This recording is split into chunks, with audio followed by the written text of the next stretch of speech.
वाह, क्या धमाकेदार मोड़। ये कहानी है धोखे, पुनर्जन्म और प्रेम की शक्ति की। क्या सच में राध्या मर गई थी? क्या निहारिका का सब कुछ एक झूठ था? और क्या प्रथम और राध्या का मिलन वाकई संभव है? चलिए इस सनसनीखेज कहानी की तह तक जाते हैं। सुंदर होता है मन, सुंदर कोई है। ये पंक्तियां उस व्यक्ति की हैं जो धोखे का शिकार हुआ है, पिछली बार सहरे की आड़ में। इस बार वो पूरी तरह से सावधान रहना चाहता है, ये सुनिश्चित करने के लिए कि जो हो रहा है वो सच है, कोई धोखा नहीं। पिछली बार सहरे की आड़ में मेरे साथ धोखा हुआ था। ये एक स्पष्ट संकेत है कि पिछली बार भी किसी शादी में ऐसा ही कुछ हुआ था जिससे ये पात्र आहत हुआ है। इस बार मुझे पहले कंफर्म करना होगा कि ये सच में प्रथम है कि नहीं। यहां प्रथम शायद किसी व्यक्ति का नाम है जिसके साथ ये मुख्य पात्र जुड़ा हुआ है, या फिर किसी ऐसी चीज का संकेत है जो पहली बार हो रही है और जिसकी सत्यता पर शक है। निहारिका संभल के, सॉरी कोई नहीं नीचे टूट गया, बेटा संभाल के आओ निहारिका, जी दादी। ये संवाद निहारिका के इर्द गिर्द के माहौल को दर्शाते हैं, जहां शायद कुछ टूट गया है और दादी चिंता व्यक्त कर रही हैं। हे उर्मी, क्या मुंह बना के खड़ी है? अरे इधर आके दूल्हा दुल्हन की फोटो खींच जरा। हाँ बस यही तो काम रह गया है और मिला तेरा दूसरों की शादियों में फोटो खींचने का। पता नहीं तो कब दुल्हन बनेगी, कब तेरी फोटो खींचेगी। यहाँ उर्मी, जिसे उर्मिला भी कहा गया है, को शादी में फोटो खींचने के लिए कहा जा रहा है। उसकी उम्र को लेकर ताने मारे जा रहे हैं, जिससे पता चलता है कि उसकी शादी भी नहीं हुई है। ये अभी ऐसा एहसास क्यों हुआ जैसे राध्या मेरे आसपास है? ऐसा लग रहा है जैसे प्रथम सर हमारे आसपास ही हैं। ये सच है या फिर हमारा रहम? ये हिस्सा अविश्वसनीय है। मुख्य पात्र को राध्या और प्रथम सर की उपस्थिति का एहसास हो रहा है। ये एहसास इतना प्रबल है कि उन्हें यकीन नहीं हो रहा कि ये सच है या सिर्फ एक भ्रम। चल भैया, अब पहले वर वधू एक दूसरे को जयमाला पहनाएंगे। आओ रजनी आ जाओ। ले बेटा, इतना सोच क्या रहा है बेटा? ले ये वाला ले। ये निहारिका, ये तुमने क्या किया? अपनी ही वरमाला जला दी। अरे उसमें मधुमक्खी थी, मुझे काट लेती तो और क्या करती मैं। जयमाला की रस्म में निहारिका अपनी वरमाला जला देती है और इसका कारण मधुमक्खी का डंक बताया जाता है। ये एक अजीब और अशुभ संकेत हो सकता है।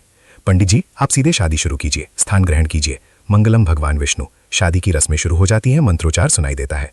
हे भगवान, ये तो शादी के मंत्रों की आवाज। इसका मतलब हमारे आसपास की कई प्रथम तरुण निहारिका की शादियां हो रही हैं। ये हिस्सा चौंकाने वाला है। क्या इसका मतलब है कि ये सिर्फ एक शादी नहीं बल्कि कई समानांतर शादियां हो रही हैं? या ये किसी अलौकिक घटना का संकेत है? हमें किसी भी प्रकार की शादी को रोकना होगा। ये दृढ़ संकल्प दिखाता है कि कुछ गलत हो रहा है और उसे रोकना जरूरी है। प्रथम सर, कोई है? इतने दिन हो गए हैं, राध्या की उम्मीद सिर्फ आपको तकलीफ देगी। समय के साथ अब आपको भी आगे बढ़ना चाहिए।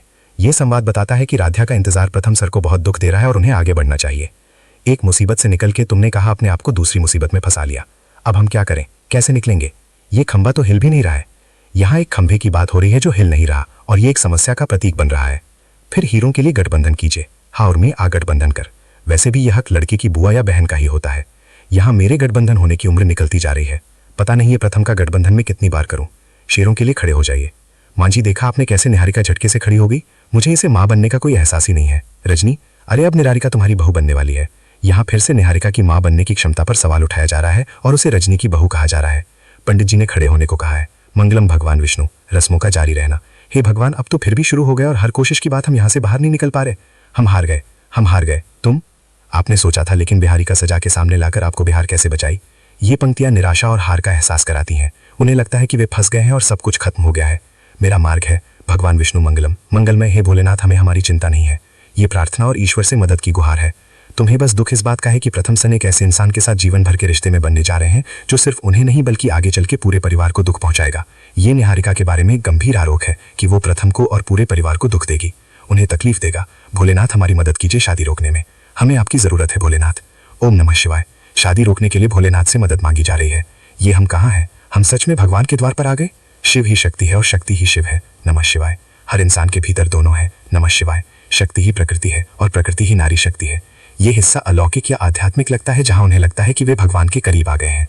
और क्षमा कीजिएगा प्रभु, लेकिन हम आपकी बात समझ नहीं पाए। ओम नमः शिवाय। हार मानने से पहले अपनी शक्ति को पहचानो बेटी। हम तुम्हारी सहायता अवश्य करेंगे, लेकिन उससे पहले तुम्हें स्वयं की सहायता करनी होगी। स्वयं की हिम्मत को पहचानना होगा।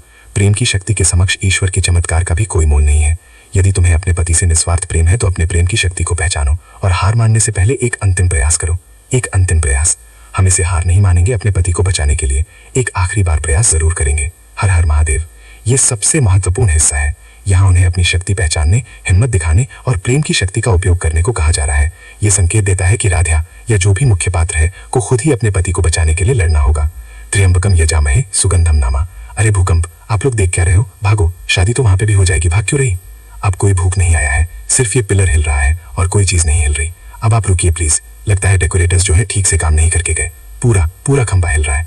अरे जाने दीजिए दादी, मुझे बहुत खुजली हो रही है, हाथ धोने पड़ेंगे। अरे बात तो सुनो हमारी। यहाँ फिर से खंबे का हिलना एक बड़ी घटना का संकेत है। लोगों में भगदड़ मच जाती है, जबकि कुछ इसे सिर्फ डेकोरेशन की गलती मानते हैं। मुझे तो लगता है निहारिका, तुम्हारे नसीब में ना प्रथम के नाम की मेहंदी है ही नहीं। पता नहीं जो हो रहा है अच्छा है या बुरा है, पर निहारिका के हर फंक्शन में कुछ ना कुछ अशुभ हो ही रहा है। मेहंदी से लेके हल्दी, हर बार कोई ना कोई अपशकुन हुआ है। अब ये फेरों को तुम्हें पूरा करके ही रहूंगी। देखिए, सिर्फ आखिरी फेरा, मंगलसूत्र और सिंदूर बचा है। हाँ तो पंडित जी खींचे ना जल्दी। ऐसा लग रहा है जैसे भगवान का कोई इशारा है शादी को रोकने के लिए। हर हर महादेव, हर हर महादेव। ये निहारिका के भाग्य पर सवाल उठाता है और शादी में हो रही अशुभ घटनाओं पर जोर देता है। अरे प्रथम रुक क्यों गए? प्रथम चलो, पिलर गिर जाएगा। चलो निहारिका, ऐसे फेरे लेना बहुत डेंजरस है। अरे अहम भैया, मामा जी, आप प्लीज 2 मिनट के लिए पिलर को पकड़ के रखे ना, तब तक हम आखिरी फेरा ले लेते हैं। हाँ ये चलो चलो। ऐसा क्यों लग रहा है जैसे पिछले दिनों जब जब मुझे राध्या का एहसास हुआ है वो कोई भ्रम नहीं बल्कि असल में राध्या ही थी। अरे प्रथम चलो, पिलर गिर जाएगा। चलो प्रथम बिहारी का। प्रथम अचानक रुक जाता है और उसे राध्या की मौजूदगी का एहसास होता है। पिलर गिरने का खतरा बढ़ रहा है और वे आखिरी फेरे की जल्दी में है। अरे ये सब गलत है। दादी, पंडित जी, देखिए अब आप मंगलसूत्र और सिंदूर की रस्म करवाइए। आप ये कैसी बातें कर रही हैं? मुझे किसी की कोई बात नहीं सुनी है। सच ये? बिना 7 फेरे पूरे हुए मंगलसूत्र और सिंदूर? अरे पंडित जी, हमारे यहाँ ऐसे मायने होते हैं। कोई दिक्कत नहीं है, आप बस सिंदूर और मंगलसूत्र की रस्म करिए। बस प्रथम सर, हम आपको निहार से बचा कर रहिए। हर हर महादेव। अरे जल्दी करो, ये पिलर गिरने वाला है। जल्दी जल्दी, निहारिका की मांग में सिंदूर लगा। मंगलमय मंगलमय, हरे मंगलमय, हर हर महादेव। ये शादी नहीं होगी, ये शादी नहीं होगी, ये शादी नहीं होगी। हम वापस आ गए हैं अपने अधूरे काम को पूरा करने के लिए। भगवान ने हमें दोबारा भेजा है। अब तुम्हें तुम्हारे पापों की सजा मिलेगी निहारिका। ये वो बिंदु है जहाँ सब कुछ बदल जाता है। अचानक एक शक्ति आती है जो कहती है कि शादी नहीं होगी और निहारिका को उसके पापों की सजा मिलेगी। भूत भूत है, भूत नहीं है। अरे क्या भूत नहीं है? तुमने ही तो कहा था कि राधा मर गई, तो ये उसका भूत ही तो है। अरे ऐसे भूत हत्या क्यों खड़ी हो? ये राधे का भूत यहाँ क्या कर रहा है? अरे अरे सब लोग देख क्या रहे हो? भागो भागो भागो यहाँ से। ये वो क्षण है जब राधा प्रकट होती है और लोग उसे भूत समझ लेते हैं क्योंकि निहारिका ने कहा था कि वो मर गई है। राधा की माँ जी, ये भूत नहीं है, राधा है, राधा। हाँ दादी, हम राधा हैं और हम जिंदा भी हैं। सच्चाई सामने आती है, राधा जिंदा है। राधा, राधा कहाँ थी तुम? सही सलामत हो ना? 1 मिनट, मतलब जब मुझे एहसास हुआ है कि तुम मेरे आसपास हो, जब मैंने तुम्हें देखा है, वो सब सच था? हाँ प्रथम सर। राधे, क्या हालत बना ली राधे। राधे, ये भी तुम्हारा ही है ना? कल रोड पर से तुम ही ने मुझे बचाया था ना? निहारिका, ये तो मर गई थी ना, फिर जिंदा कैसे हो गई? पर राधा, ये खंबा तोड़कर नरसिंह की तरह तुम कैसे प्रकट हो गई? राधा, अगर तुम जिंदा थी, इस घर में मौजूद थी, तो फिर गायब होने का तमाशा क्यों कर रही थी? हाँ राधा, तुम जानती हो हम सब कितने परेशान थे तुम्हारे लिए। तुम्हें ढूंढने के लिए कहाँ कहाँ नहीं भटके। सबका हाल बेहाल था, कितने जतन किए और घर में होने के बावजूद तुम छिपी हुई रही। राधा, क्यों हम सबके सामने नहीं आई तुम? क्यों राधा, क्यों हमें इतना बड़ा धोखा दिया? क्यों राधा, क्यों? ये सारा भ्रम, दुख और सवाल उस धोखे के कारण है जो राधा के गायब होने से हुआ। माँ, हमें माफ कर दीजिए। आप लोगों को ऐसे धोखा देने का इरादा नहीं था। हम खुद अपने घर में ऐसे छुप कर नहीं रहना चाहते थे। राधा माफी मांगती है और बताती है कि वो मजबूर थी। 1 मिनट राजा, दादी आपने ऐसा क्यों कहा कि ये राधा का भूत है? और दादी, आपने ये भी कहा कि निहारिका ने आपको कहा था कि राधा मर गई है। बेटा, वो राधा अचानक खंबा तोड़ करके निकल आई, इसलिए हम बहुत डर गए। हमें लगा कि ये तो भूत है। हाँ प्रथम, दादी डर गई थी। ऐसे अचानक कोई आ जाएगा तो हर किसी को डर लगेगा ना। ये तो शुक्र मनाओ कि दादी को कुछ हुआ नहीं, हार्ट अटैक नहीं आया। दादी ने भूत क्यों कहा, इसका स्पष्टीकरण मिलता है। 1 मिनट, पर निहारिका, तुमने दादी को ये क्यों कहा कि राधा मर गई है? इतने दिनों से राधा का कोई अता पता नहीं था, कोई खबर नहीं मिल रही थी, तो मुझे लगा कि वो मर गई होगी। निहारिका का पक्ष भी सामने आता है कि उसे लगा राधा मर गई है। बस करो निहारिका, बंद करो अपना ये नाटक। और कितना झूठा दिखावा करोगी तुम?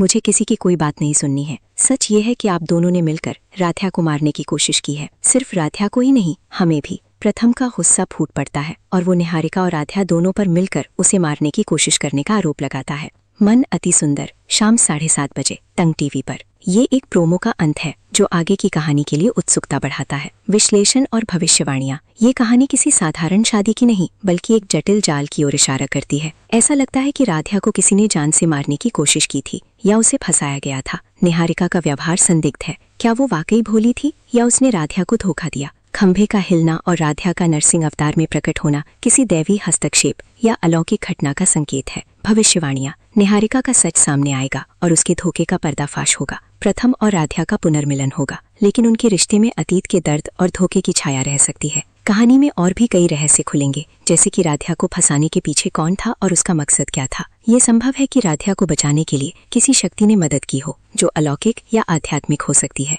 ये कहानी प्रेम, विश्वासघात और अंततः सच्चाई की ओर बढ़ेगी।